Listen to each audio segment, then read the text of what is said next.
Hi friends, welcome back to my channel cook with Sami. நம்ம சூப்பரான டேஸ்டான தக்காளி சட்னி சேர்த்து தான் பார்க்க போகிறோம். வாங்க இப்போ வீடியோக்குள்ளே போகலாம். இந்த சட்னிக்கு வந்து ஃபஸ்ட்டு நம்ம தக்காளி எடுத்துக்கலாம், வெங்காயம், பூண்டு, அதுக்கப்புறம் காஞ்ச மிளகாய் எடுத்துருக்கேன். இப்போ இது எல்லாத்தையும் வந்துட்டு நம்ம நல்லா வந்துட்டு எண்ணெய் ஊற்றி நல்லா வதக்கிக்கலாம் ஃப்ரெண்ட்ஸ். பாருங்கள், ஃபஸ்ட்டு வந்து இதை நல்லா வந்து வதக்கி எடுத்துக்கணும். வெங்காயம் சேர்த்துக்கிறேன். நல்லா ரஃப்பாக கட் பண்ணால் போதும், ரொம்ப பொடியாக கட் பண்ண வேண்டியதில்லை. ஏன்னா நம்ம வதக்கிட்டு அரைக்க தான் போகிறோம்.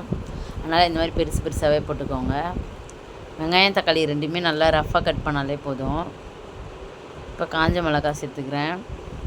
காஞ்ச மிளகாய், பூண்டு உங்கள் டேஸ்ட்டுக்கு ஏற்ற மாதிரி நீங்கள் சேர்த்துக்கோங்க. காரத்துக்கு ஏற்ற மாதிரி டேஸ்ட் எந்த அளவுக்கு சேர்க்குறோமோ அந்தளவுக்கு நல்லாயிருக்கும். நான் வந்துட்டு மீடியமாக தான் சேர்த்துருக்கேன், குழந்தைங்க சாப்பிட்றதால. தக்காளி தான் நான் வந்து அதிகமாக சேர்த்துருக்கேன். வரமிளகா ஒரு 4 மிளகாவும் நான் ஒரு 4-5 பூண்டு வந்து சேர்த்துருக்கேன். இப்போ இது லைட்டாக வதங்கிடுச்சு. இப்போ நல்லா வந்து கலந்து விட்டுருங்க. கலந்து விட்டுட்டு நம்ம வந்து தக்காளி வந்து சேர்த்துக்கலாம். நல்லா வந்து வதங்கி வரணும். வதங்கினா தான் டேஸ்ட் நமக்கு சட்னியில் நல்லாயிருக்கும். இப்போ வதங்கிடுச்சு. இப்போ தக்காளி எல்லாத்தையும் சேர்த்துக்கலாம். தக்காளியும் 1-2 தான் கட் பண்ணியிருக்கேன். இப்போ அதுவும் சேர்த்து நல்லா வதக்கிக்கலாம். இப்போ தேவையான அளவுக்கு உப்பு சேர்த்துக்கலாம். சட்னிக்கு தேவையான அளவு உப்பு, கல் உப்பு தான் நான் சேர்த்துருக்கேன். அப்போ தான் டேஸ்ட் நல்லாயிருக்கும் நமக்கு. இப்போ நல்லா வந்து கலந்து விட்டுருங்க. நல்லா வந்துட்டு மேஷ் ஆகி வரணும். இப்போ நல்லா வந்து வதக்கி விட்டாச்சு. கலர் மாறின பிறகு நான் காமிக்கிறேன்.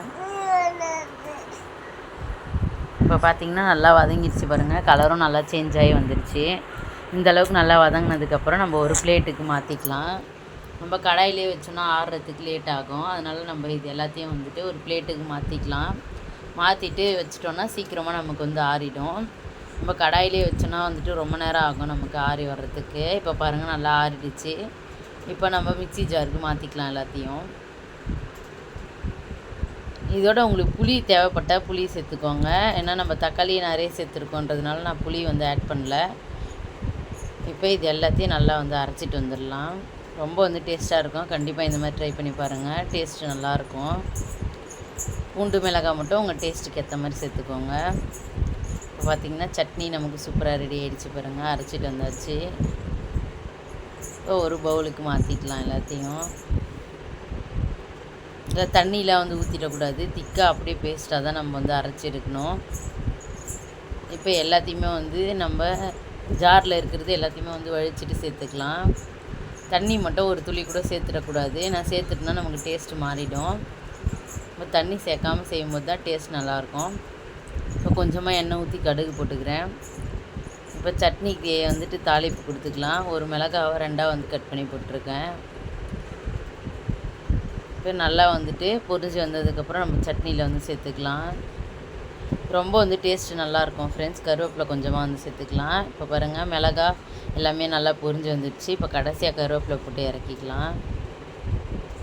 ரொம்ப வந்து டேஸ்ட்டாக இருக்கும். கண்டிப்பாக வந்து ட்ரை பண்ணி பாருங்கள். தண்ணி மட்டும் சேர்க்கக்கூடாது, அவ்வளோதான், வேறு ஒன்றும் இல்லை. ரொம்ப ஈஸி அண்ட் சிம்பிளாக ஒரு 10 நிமிஷத்தில் செஞ்சிடலாம்.